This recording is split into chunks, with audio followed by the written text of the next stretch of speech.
Dos advertencias antes de que hable. Una es que he vivido medio siglo en Estados Unidos, así que he aprendido toda la física en inglés y de vez en cuando me van a salir anglicismos o palabras que ustedes no reconocen, ¿no?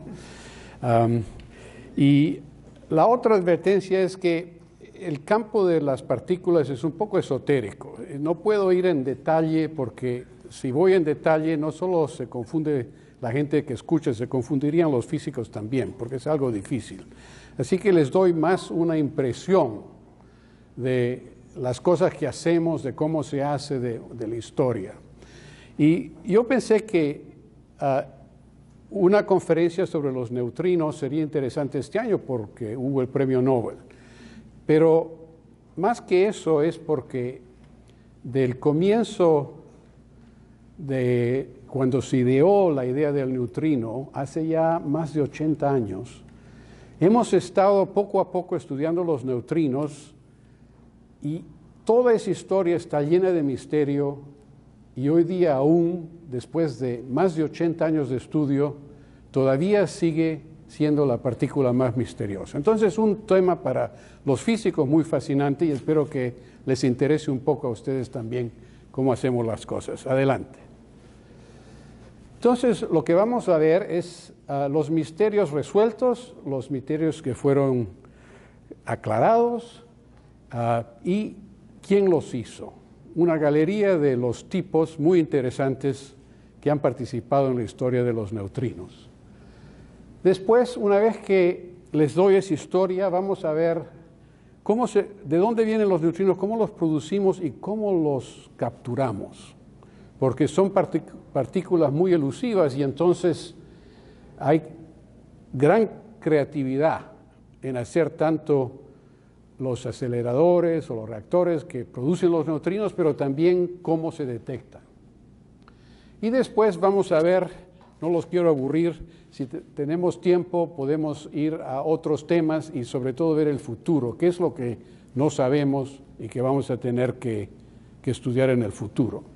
Que son cosas muy interesantes, porque la verdadera naturaleza del neutrino, a pesar de todos los estudios, no lo entendemos bien en este momento. Adelante.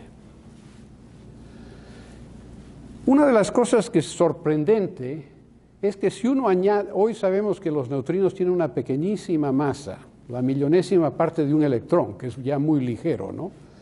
Pero que si añadimos todos los neutrinos que existen, la masa de esos neutrinos, el peso de esos neutrinos, es igual al peso de todas las estrellas y todas las constelaciones. Y eso es un hecho que sorprende, porque estamos llenos de neutrinos por todos sitios, ¿no? Y además, ustedes tienen dentro, dando vueltas, alrededor de 10 millones de neutrinos que vienen del Big Bang. Y el Sol es un productor fabuloso de neutrinos. Y hay 500 trillones de neutrinos por segundo que pasan a través de ustedes. Adelante. Y es suerte que sean tan elusivos porque si no estaríamos ahí como San Sebastián, no muy confortables. Adelante. La idea del neutrino comienza con Pauli en el año 1933. Y hay una carta muy graciosa que él escribió a una sociedad que en ese entonces se ocupaba de estudiar, oír sobre las radiaciones. En ese momento la radioactividad era muy novedosa y entonces se habían formado grupos de personajes de la sociedad que querían hablar, estudiar, ver de estas cosas. Y la idea del neutrino, en vez de aparecer en un artículo en una revista científica, aparece en una carta que Pauli le escribe a una sociedad, disculpándose que no puede estar él ahí ese día, porque tenía un baile en la noche a donde ir, pero que se le había ocurrido una idea que discutieran. Y esta idea pide 1000 perdones porque dice es una idea loca, ¿no? Que había una partícula que ocurría dentro de la radioactividad beta que se escapaba de todos lados y que no la podíamos descubrir. ¿Y por qué tuvo que postular eso? En toda la radioactividad, gamma, alfa y beta, ¿no? Los núcleos botan la radioactividad a otras partículas. En dos de ellas la conservación de energía está bien, pero en el caso del decaimiento beta a través de un electrón, faltaba energía. Si uno tomaba la energía inicial, la energía final, sumaba todo lo que había pasado, faltaba. Y gente hasta pensó, Bohr inclusive, Niels Bohr, que se trataba de que la conservación de energía no era precisa, era estadísticamente, en fin, una serie de ideas muy raras.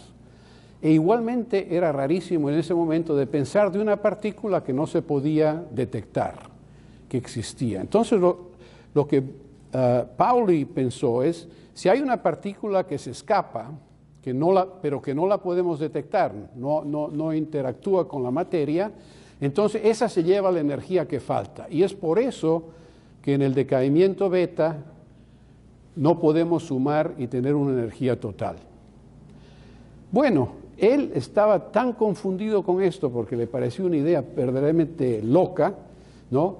Que en esta carta hay una serie de perdones. ¿Qué cosa de idea es esto? Bueno, Fermi se dio cuenta que esto en verdad podía ser. Y Fermi creó la teoría de qué es lo que estaba pasando.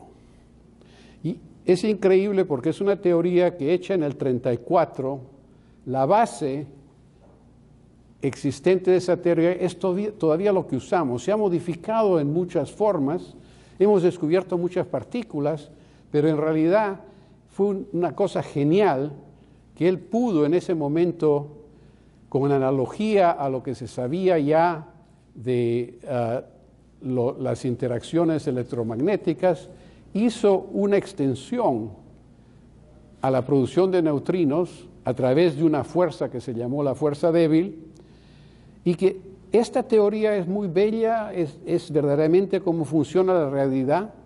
Y hizo un artículo, él era físico teórico en el momento, hizo un artículo y lo mandó a la revista científica más prestigiosa, Nature, ¿no? Y Nature le rechazó el artículo, le dijo, esto es especulativo, muy lejos de la realidad, la gente no va a estar interesada en esto. Entonces él, una cosa que hizo es lo mandó a una revista italiana que lo publicó, Nuevo Cimento, que siempre luce ahora que nosotros entendimos lo que Fermi quería hacer, y estuvo tan disgustado que de experimento teórico se volvió de físico teórico se volvió físico experimental, ¿no? Ese fue Fermi. Adelante. Lo que se entendió, otra vez más, lo que se entendió, adelante de nuevo, ahí. Lo que se entendió es que en ese momento, ahora hay más detalle ahí de lo que Fermi entendió, porque en ese momento no se entendían que habían quarks, pero el neutrón se vuelve en un protón yendo hacia arriba, ¿no? A través del tiempo, emitiendo un electrón y un neutrino de una variedad que se llama, en este caso es una antipartícula del neutrino. Vamos atrás, si puede. Lo interesante es de esta teoría que hoy día, por supuesto, sabemos que esa bola que no existía en el tiempo de Fermi es el bosón W que se ha descubierto, pero la estructura misma existe. Y piensen ustedes por qué el neutrino, ya en ese entonces se supo, un neutrino que viene de la radioactividad beta, ¿por qué se escapa?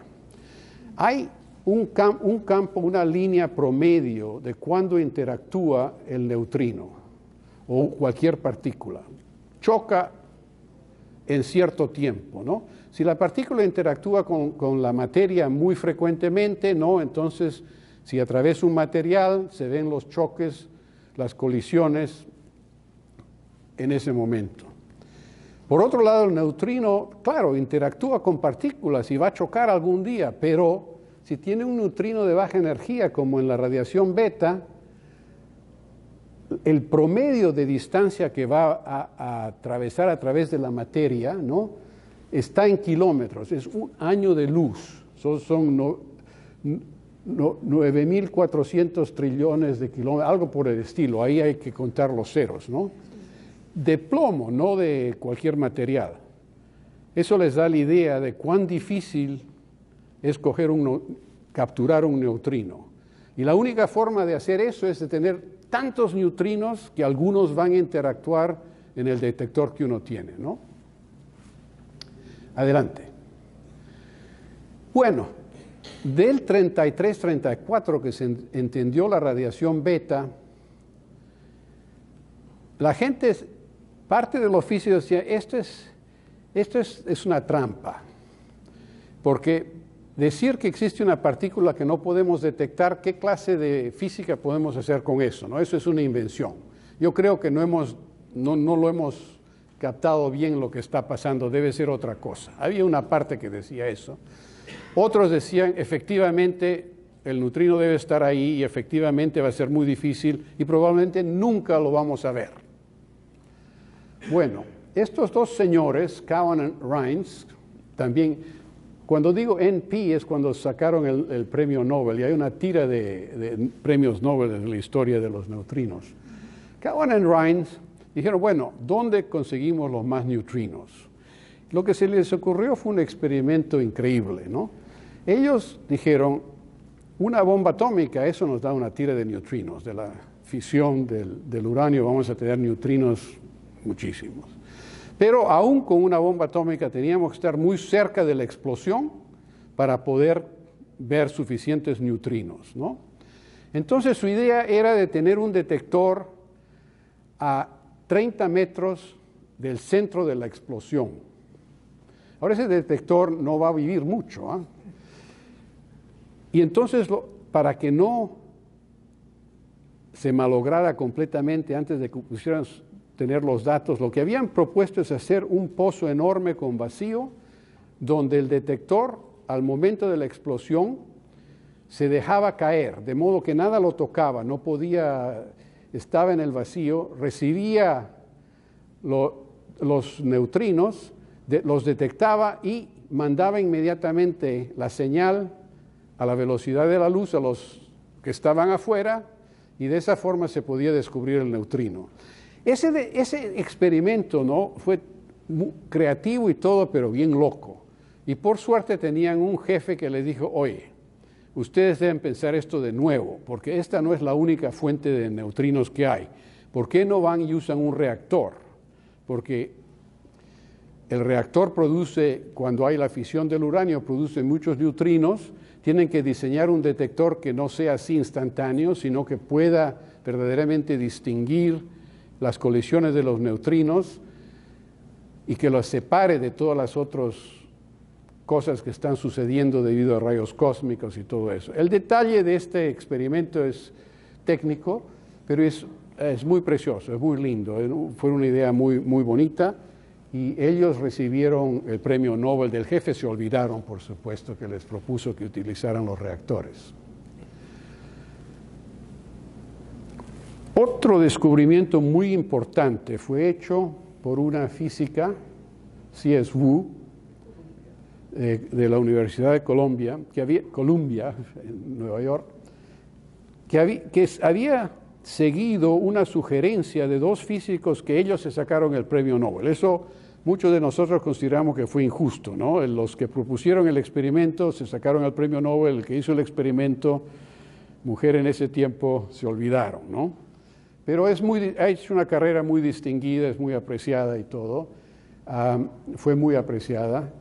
Y esto fue una cosa sumamente interesante, porque lo que se sabía de las interacciones de partículas en ese momento era que si nosotros vemos un mundo en un espejo, las leyes de física en este lado del espejo y lo que veíamos en el espejo era lo mismo. Y lo que ocurrió, o que Li y Yang propusieron, es que no había un experimento que demostrara que la fuerza débil que está involucrada en el decaimiento beta, que no había prueba de que eso fuera cierto. Entonces se hizo un experimento que distinguía, ¿no?, la parte que está en esta parte y la parte que está en el espejo. ¿Cómo se puede distinguir? Bueno, si ustedes tienen un tornillo y están entornillándolo como entornillamos un tornillo que tiene, lo llamamos de mano derecha, si se ve eso en el espejo es de mano izquierda. Y resulta que los neutrinos son todos de mano izquierda.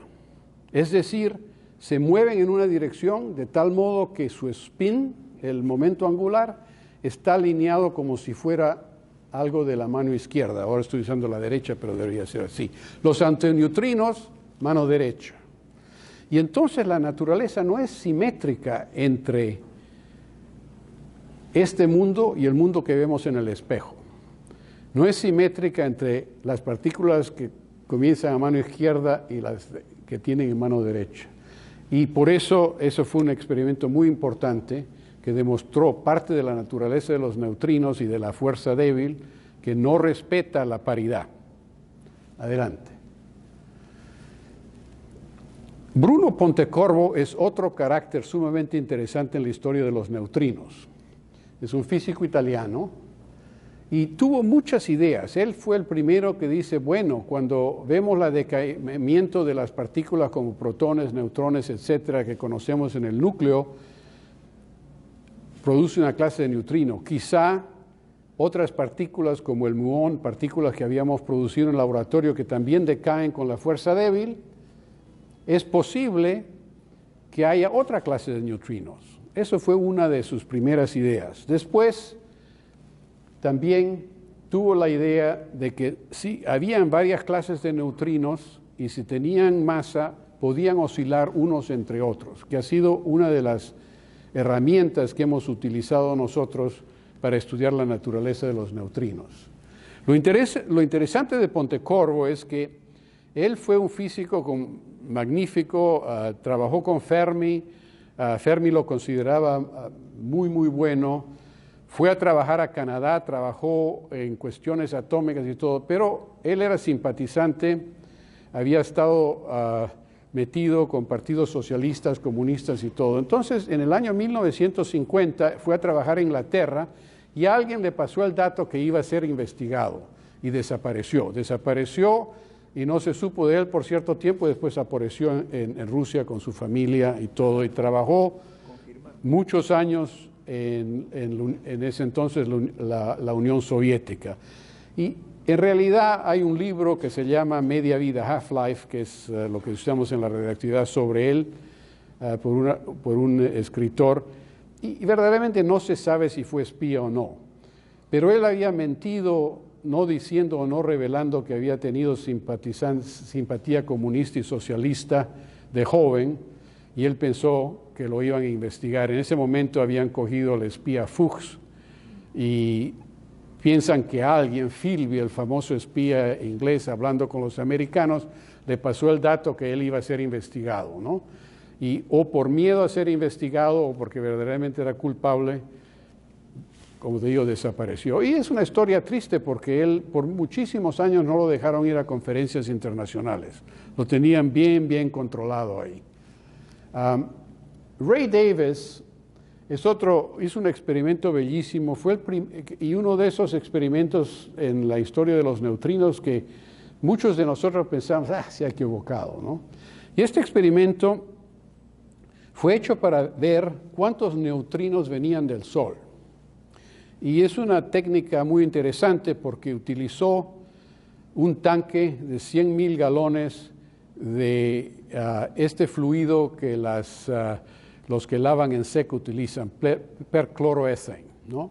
Y el cloro, con una interacción del neutrino, se vuelve en un átomo de argón 37 y eso se puede, si se pasa helio, uno los puede capturar y como son radioactivos uno los puede medir.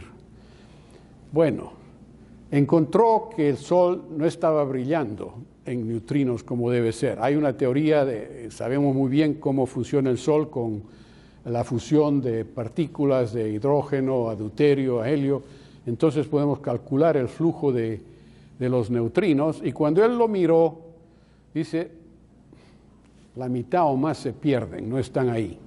Y fue una crisis, ¿no? Porque gente trabajó de nuevo sobre el modelo solar, de cómo funciona, o no entendíamos algo, o otros como yo en ese momento, esto es química, no es física, ¿no? Convirtiendo el cloro en argón, a lo mejor el experimento no está bien, ¿no?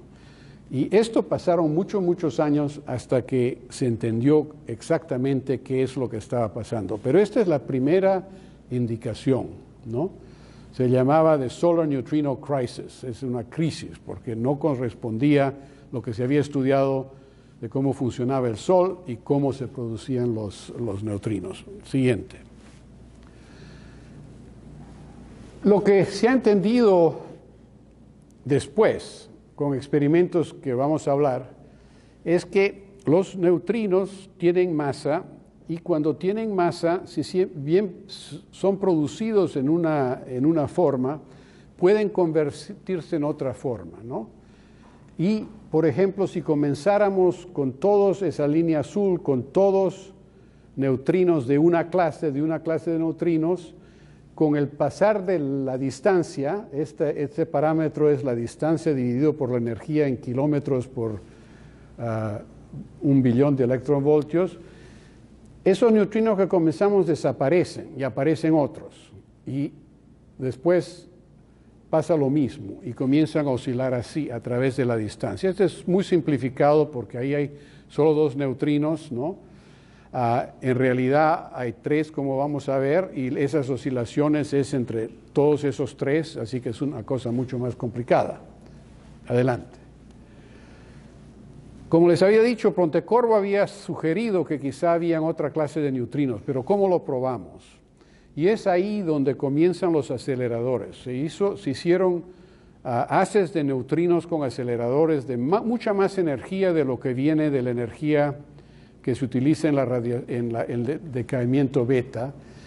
Y entonces se produjeron, con esos neutrinos se produjeron partículas, electrones y muones, ¿no? Y entonces se probaron que estas interacciones que producían estas partículas venían de los neutrinos y por tanto había dos clases de neutrinos. Y eso fue el premio Nobel para Lederman, Schwartz y Steinberger. Lederman se volvió director de Fermi, él fue director de Fermilab como fui yo después. En el 75, en ese colisionador que había en Stanford en ese momento, se descubrió no el tercer neutrino, pero se descubrió la partícula tau. Hay 3 leptones cargados, el electrón, el muón y el tau. Ya se había descubierto que el electrón tenía un neutrino asociado, el muón tenía otro neutrino asociado, y entonces, cuando se descubrió este tercer leptón, entonces ya la gente estuvo convencida que de todas maneras debería haber un neutrino asociado con este leptón. Y por supuesto le dieron un premio Nobel a Marty Pearl también. Adelante. Estos 3, Minheyev, Smirnov y Wolfenstein, desarrollaron una teoría porque resulta que cuando los neutrinos atraviesan la materia es un poco como la luz, hay un índice de refracción y afectan cómo las oscilaciones se comportan. Y es un desarrollo técnico que era importante en verdaderamente estudiar cuando vemos que los neutrinos del Sol desaparecen, poder estudiar exactamente si la teoría corresponde que la teoría corresponde verdaderamente a la realidad. Porque esta teoría, que lo llaman el MSW, en realidad, ¿quién tiene el teléfono que está pitando? No pueden apagar. Es un neutrino. Es un neutrino que lo está afectando, ¿no? Y eso era muy importante para hacer la coincidencia de que sabemos exactamente cuántos de los neutrinos deben desaparecer. Y eso llegó a una confluencia que la teoría y el experimento correspondían y eran verdaderos.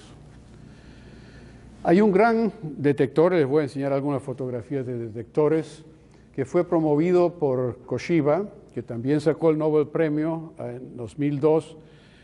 Ese fue una serie de detectores en el Japón, y él recibió el premio porque fue la primera vez que vimos neutrinos de una explosión supernova. Cuando colapsea una estrella en una supernova, prácticamente es una energía fabulosa, prácticamente más que una serie de galaxias enteras en el momento, ¿no? Pero el 99% de la energía se escapa en neutrinos, es una producción de neutrinos fabuloso. Y entonces, en un detector en la Tierra, a pesar que estamos muy lejos, esta explosión fue en la que llamamos Magellanic Cloud, que es una galaxia satélite de nuestra galaxia, ¿no? Y se descubrieron neutrinos. Y por supuesto los neutrinos se escapan mucho más pronto de lo que es la luz que viene después de la explosión de una supernova, porque cuando se produce el colapso, la única forma de liberar energía es mandar una serie de neutrinos que pueden atravesar la materia y salir del espacio, y después todo esto se engranda y la energía que se ha creado y que queda se vuelve en luz, y por eso se ven los supernovas tan brillantes. Pero lo que vemos que es brillante es una pequeñísima parte de la energía de la supernova. La mayor parte se ha escapado completamente de la supernova. Adelante. Y este, por supuesto, es el premio de este año, que fue dado a Kajita y a McDonald. Dos experimentos diferentes. El de Kajita es el mismo de Koshiba, que es un gran detector de agua, 20.000 toneladas con 20.000 fotomultiplicadores, que veía lo que ocurría con los neutrinos que vienen producidos por rayos cósmicos en la atmósfera. Utilizaron esa producción de neutrinos en la atmósfera para estudiar si habían oscilaciones o no. Yo me adelanté en explicarle las oscilaciones porque recién son descubiertas con estos experimentos. El experimento de McDonald también sumamente interesante porque ahí, y cuando yo estaba en el laboratorio de Berkeley, éramos colaboradores en ese experimento, el laboratorio de Berkeley con ellos. Es una idea, porque tú ves en las oscilaciones, por ejemplo, en el caso del experimento en Japón, ellos solo podían comprobar la desaparición. Pero si algo desaparece que debe estar ahí, tú no sabes qué ha pasado. Si ha oscilado en otra partícula que no detectas o si ha decaído, se ha cambiado en otra partícula. Y el experimento de McDonald, utilizando deuterio, puede distinguir qué es lo que ha pasado, ¿no? Y ese experimento probó que todos los neutrinos estaban ahí, pero que habían cambiado de carácter. Y fue un experimento bastante valioso, de valiente, diría yo, porque se tuvieron que prestar 1.000 toneladas de agua pesada del sistema nuclear canadiense. Eso cuesta $1 billón, ¿no? Porque es agua pesada que se utiliza en los reactores. Ellos se prestaron esto y tenían que ponerlo en una vasija de plástico para poder ver a través del plástico la producción de cintilaciones que viene de la detección de los neutrinos, ¿no? Y si hubiera habido un chorro o una rajadura, ¿no?, $1 billón se fueron abajo, ¿no? Y por eso digo, fue un experimento de valientes. Eso todo se diseñó muy bien y todo, pero fue bastante interesante poderse prestar todo esto valioso material del gobierno de Canadá y poder hacer el experimento, ¿no? En Canadá hay confianza en los científicos. Evidentemente, sí. Adelante. Hay una persona que es muy importante, Ettore Majorana. Fermi creía que él era un genio, no un genio así como cualquiera, sino un genio comparable a Galileo, ¿ya? Era una persona sumamente inteligente, un muchacho, y fue uno que demostró que es posible que el neutrino tiene una naturaleza diferente a otras partículas, que es en realidad el neutrino y el antineutrino la misma partícula, y que lo único que nosotros vemos es que uno tiene la helicidad, lo que llamamos quiralidad, en un sentido y el otro en el otro. Si fuera eso, es una partícula que se llama, está con su nombre, Majorana particle. Es sumamente importante porque si los neutrinos son Majorana particles, entonces el mecanismo que les da masa y lo que ocurre a más altas energías es muy diferente si fuera una partícula común en el cual la partícula y antipartícula son diferentes, ¿no? Y él desapareció en el 38, tenía 32 años, ¿no? Y había contribuido en forma muy importante y desapareció. Y nadie sabe dónde fue a terminar. Hay gente que dice que lo vieron en Venezuela, que lo vieron por aquí, por allá. Lo curioso, es posible que se haya suicidado en un viaje de barco de Palermo a Nápoles, pero lo raro es que antes de desaparecer había limpiado todas sus cuentas, ¿no? Ahora, si tú vas a ir al otro mundo, a menos que tengas ideas especiales del otro mundo, no es necesario llevar liras, ¿no? Así que con eso ha llevado a mucha especulación de qué es lo que pasó. Y la especulación es por todos lados. Hay gente que dice, bueno, él era tan inteligente que él ha previsto que si seguía trabajando en esto iban a haber bombas atómicas, iban a haber cosas horribles y él quiso desaparecer. Ese es un campo por allá. Otros al otro extremo dice, era medio raro y probablemente se tiró del barco y se suicidó. Pero nunca se ha sabido de él. Pero su contribución a la física es muy importante y en Sicilia, donde hay un instituto Ettore Majorana, hay premio Ettore Majorana, en fin, hay una serie de cosas que lo reconocen a él a pesar de esta desaparición. Ok, en términos de dónde se producen los neutrinos, ya hemos hablado del Sol, ¿no? En la fusión del hidrógeno, esas reacciones se producen las reacciones inversas al decaimiento beta y producen una cantidad fabulosa de neutrinos. Ya les dije cuántos pasan a través de su cuerpo. Supernovas, lo mismo, el 99% de esa explosión enorme sale en forma de neutrinos. Y hay neutrinos que vienen de la atmósfera. Estamos bombardeados todo el tiempo por rayos cósmicos. Estos rayos cósmicos colisionan con la atmósfera, produciendo partículas, piones, muones, todos esos, que después decaen produciendo neutrinos, ¿no?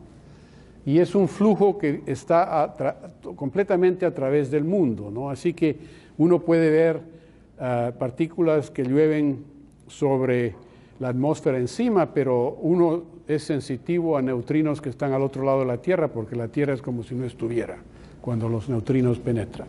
Adelante.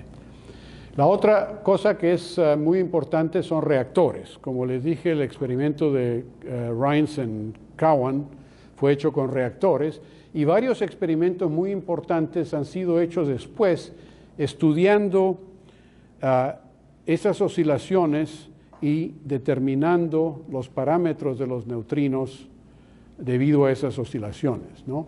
Aquí es, por ejemplo, usando un reactor. Este reactor está en Francia, hay dos detectores, uno cerca y uno lejos, para precisamente ver la diferencia entre esas oscilaciones. Adelante. Y en los aceleradores, la forma en que nosotros producimos neutrinos es como, ejemplo, lo que hacíamos aquí en Fermilab, ¿no? Comenzamos con un haz de partículas muy poderoso, que lo chocamos contra un material que produce una serie de partículas. Tenemos esto que se llama horns, trompetas, no son trompetas, son unos, parecen, ¿no? Bien grandes, que son conductores, que los pulsamos a 200.000 voltios y que crean un campo que enfoca las partículas. Y después tenemos un vacío de casi 700 metros, una gran tubería de 2 metros de amplio, donde las partículas que se producen y que se han sido enfocadas decaen produciendo neutrinos. Al final absorbemos todas las partículas cargadas y lo único que sigue a través de la Tierra son los neutrinos. Y podemos disparar neutrinos, como lo estábamos haciendo ahora en detectores que les enseño, a 700 kilómetros del laboratorio, el nuevo experimento que vamos a hacer a 1300 kilómetros del laboratorio. Claro, como uno está tirando neutrinos al otro lado de la Tierra, uno tiene localmente, la Tierra es esférica, necesitamos apuntar los neutrinos abajo para que salgan en el otro lado. Y eso es lo que hacemos con los experimentos. Adelante. La forma que lo detectamos, aquí hay un ejemplo, ¿no? Viene la parte de abajo, viene un neutrino de carácter neutrino muón. Lo que ocurre si ya tiene una interacción a través del mesón W, produce una partícula cargada. Eso es lo más fácil de distinguir. Y ustedes ven esa trayectoria de un muón en un detector que tiene 14.000 toneladas de plástico cintilante. La otra forma es a través del otro mesón Z0. Esa es muy difícil de distinguir porque entra un neutrino, le da un golpe al núcleo, a ese quark D, y sale como neutrino. Y por supuesto es una colisión que no entra nada y no sale nada, no solo un choque, digamos, del residuo. Y eso en ciertos experimentos se ha podido usar, en particular el experimento que ganó el premio Nobel de McDonald. Lo que es especial de ese experimento es que la colisión contra el deuterio es tan débil que esa colisión lo deshace. Y una vez deshecho, entonces se puede detectar la captura del neutrón. Adelante. Este es uno de los experimentos que hicimos en Fermilab, donde disparamos neutrinos, en el dibujo de abajo, neutrinos de Fermilab, 730 kilómetros, y salían por Sudán, ¿no? Y en Sudán hicimos el experimento bajo tierra. Generalmente se hacen esos experimentos bastante bajo tierra para limitar los rayos cósmicos, para evitar que hayan backgrounds de los rayos cósmicos, ¿no? Este detector es todavía de los detectores relativamente primitivos, son armaduras de acero con cámaras detectoras entre medio de estas láminas de acero, ¿no? Y este detector, como les decía, tenemos que producir muchísimos neutrinos y tenemos que darle mucha masa al detector para poder tener un número limitado de colisiones. El peso de este detector es 5.000 toneladas, ¿no? Es como un crucero o algo por el estilo. La próxima. Esta es uno de los detectores más lindos y es el que le ganó el premio a Koshiba y a Kajita, ¿no? Es un gran tanque que está abajo en una mina, ¿no? Y este detector tiene 20.000 toneladas de agua en un tanque de acero y tiene 20.000 fotomultiplicadores de este tamaño que están ocupando toda la pared, ¿no? Y entonces los neutrinos que vienen de la atmósfera tienen bastante energía, crean un electrón o un muón, y eso da una radiación en el agua, y estos fotomultiplicadores detectan un anillo de esos fotones, así como ven en ese inserto, en ese dibujo, entra la partícula, crea luz, y se ven círculos de luz en esos detectores. Es una técnica muy bonita, muy poderosa, porque uno puede construir estos detectores relativamente económicamente, porque es una masa de agua, que puede ser más simple que eso, ¿no? Claro, tienes que tener los fotomultiplicadores, pero hay otras técnicas en las cuales uno podría tener muchos detalles a lo largo de la trayectoria, pero eso quiere decir instrumentar a gran densidad y eso es muy costoso. Adelante.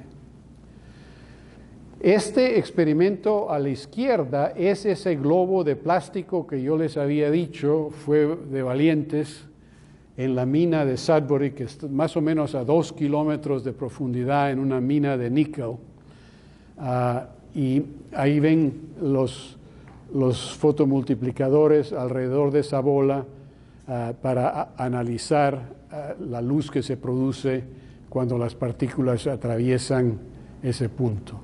Este otro fue un japonés también muy interesante, se llama Kamlan, y fue uno de los que midió precisamente los parámetros de esta oscilación utilizando reactores alrededor de Japón en varias distancias. Adelante. Y este es otro de los experimentos más ambiciosos, ¿no? Como les he dicho, hay que tener una gran masa. Bueno, estos físicos pensaron, ¿dónde vamos a conseguir, ¿no? Entonces, hubieron propuestas de hacer estos grandes experimentos en el mar, porque hay un montón de agua, pero es muy difícil, y como tienen que ser profundos para evitar los backgrounds que llamamos nosotros, es decir, cosas irrelevantes que ocurren de los rayos cósmicos y todo, tiene que ser muy profundo. Trabajar muy profundo en el océano, mucha gente trató, pero es muy difícil con las corrientes, con la vida que existe bajo mar, todo eso. Entonces, la idea fue, vamos a la Antártica y vamos a instrumentar 1 kilómetro cúbico de hielo. El hielo que está profundo, esa parte más ligera abajo, es muy transparente, porque con la presión que existe, eso se ha vuelto muy transparente. Lo único que afecta la transmisión son un poco de aire disuelto y entonces con la presión se forma verdaderamente un hielo muy transparente.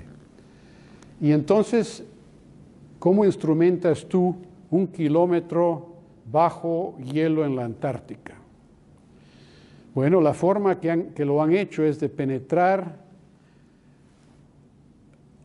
líneas, cadenas de tubos fotomultiplicadores. Bueno, ¿cómo lo hacemos? Si se escarba un pozo toma mucho tiempo. Efectivamente escarban un pozo, pero la forma que lo hacen es con agua caliente. Tienen un chorro de agua caliente que derrite y les hace un hueco de agua y después tienen esta cadena con los fotomultiplicadores y las pueden hundir hasta el fondo y después todo se hiela, se queda capturado ahí, nunca lo van a sacar, pero tienen el conductor que les trae los datos desde abajo.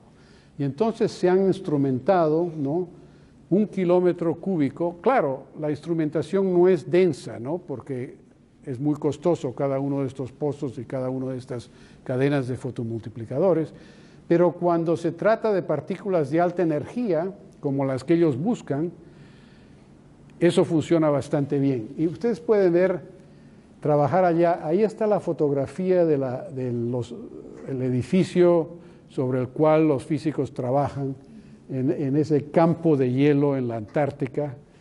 Solo pueden estar ahí cierta parte del año, y aquí está un dibujo de lo que se ha hecho. Y la idea ahí es que los neutrinos, sobre todo los neutrinos de alta energía, a las cuales este detector es sensitivo, podrían traer información de dónde vienen estos neutrinos, porque en contraste con las partículas cargadas, donde los campos magnéticos que existen en el espacio las doblan, los neutrinos pasan directamente. Y entonces, si nosotros recibimos suficientes neutrinos, podríamos ver dónde hay las fuentes de neutrinos, a qué elemento astrofísico corresponden, de dónde se producen, ¿no? Adelante. Y esto es siempre una fotografía muy graciosa, porque parece que eso no va a pasar, ¿no? Este experimento se llama Katrin y ha sido hecho en Alemania. Es un experimento muy diferente. Lo que ocurre con las oscilaciones de los 3 neutrinos es que podemos medir la diferencia de masa entre los neutrinos, 2 clases de neutrinos por esas oscilaciones, pero no sabemos la masa absoluta, ¿no? Entonces sabemos que entre este y el otro hay una masa de tanto, entre este y el otro una masa de tanto, pero no sabemos cuál es la masa menor, ni tampoco el orden, porque si tú sos sensitivo solo a la diferencia, no sabes si un neutrino es más bajo que el otro, ¿no? Y eso es lo que ocurre con las oscilaciones. Sabemos mucho, pero no sabemos la masa de los neutrinos. Eso es sorprendente, ¿no? Estamos ya tanto tiempo y todavía no hemos descubierto qué masa tienen. Sabemos la diferencia entre ellos, pero no la masa absoluta. Y este es un espectrómetro que trata de medir el decaimiento de radioactivo y medir con precisión exquisita la energía de ese electrón para ver precisamente si se detecta una pequeña desviación que nos diga que la masa es 1/3 de un electronvoltio o algo por el estilo, ¿no? Y claro, se hizo el tanque en una fábrica y después lo tuvieron que transportar al laboratorio en Alemania, pasando por pueblos así. Parece que sí pasó, ¿no? Por 2 centímetros en cada parte sin destruir al pueblo. Adelante. Ok, 45 minutos es suficiente. Podemos hablar un poco más de estas cosas y de lo que está pasando si quieren, pero yo creo que si sigo los voy a aburrir. Ok, muchas gracias.